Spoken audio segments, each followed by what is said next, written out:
Hi, my name is Sally, and I had a question about how to draw a line across a 3-inch square. And I was having a really hard time making this happen until I completely understood how the lines work. So if you pull up a line, vertical or horizontal does not make any difference. Let's pull up vertical. When you pull up the line, we're going to draw a line because we want to draw a line across our square. So we'll pull up a marker. Maybe we're going to use a fabric pen. We're going to use a fabric pen, obviously. And then you come over here and you see you have these things here. So right now this is the length of the line. And then if you come down here, you see the rotate and flip. So now you need to know these are important, because if we change the length of the line, that up here changes the length. But once we start rotating the line, then the length of the line is not the length of the line. The length of the line ends up being the hypotenuse of a square or a rectangle or a triangle, basically. Because look what happens when we rotate this. Now when we click on it, look, we have a square. We have lock proportions. So let's unlock proportions and rotate and see how this is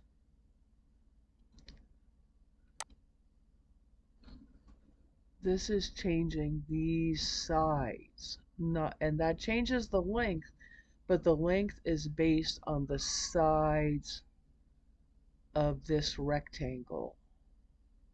So how long this line is the length of the hypotenuse of this triangle, which basically makes it really easy to put a line across a 3-inch square,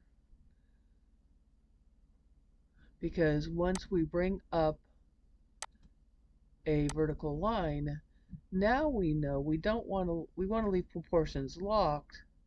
We know that a square has 45-degree angles. Now, if we had something where we were wanting to do 60-degree angles or 30-degree angles, if it was a rectangle where we wanted to draw, then we would need to know that, and we would need to put the degrees of whatever we were wanting to draw across there. And then now it's affixed, so we want to make it a 3-inch square. So here's our 3 and our 3. So now if we see, here's a 3-inch square. So now that is so easy, except that made it 2 inches. Why did it do that? I have no idea, because it's not what I told it to do. It loves doing what I don't want it to do. So now we have a diagonal across a 3-inch square. So if we add a basic shape of a square, and we say it's a 3-inch square, which it comes up automatically as a 3-inch square. So let's move it up to the corner. And then here's our line that we drew to draw across it, and we'll move that to the back.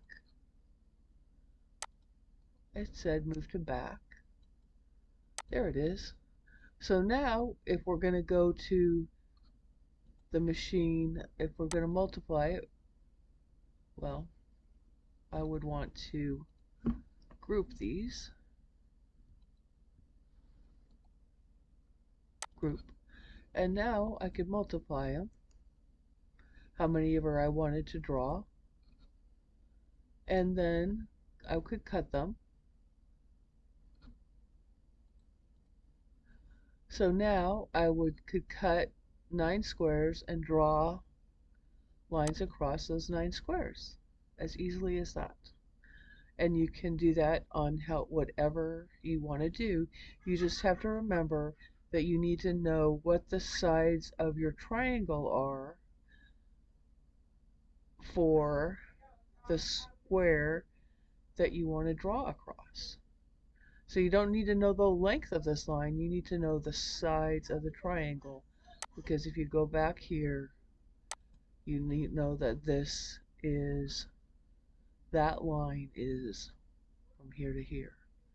Don't need to know the length of the line, you need to know what the sides are and what angle this is. I hope this helps. If anybody has any questions, please feel free to ask and I will be glad to try and answer them. Thank you very much. Have a great day.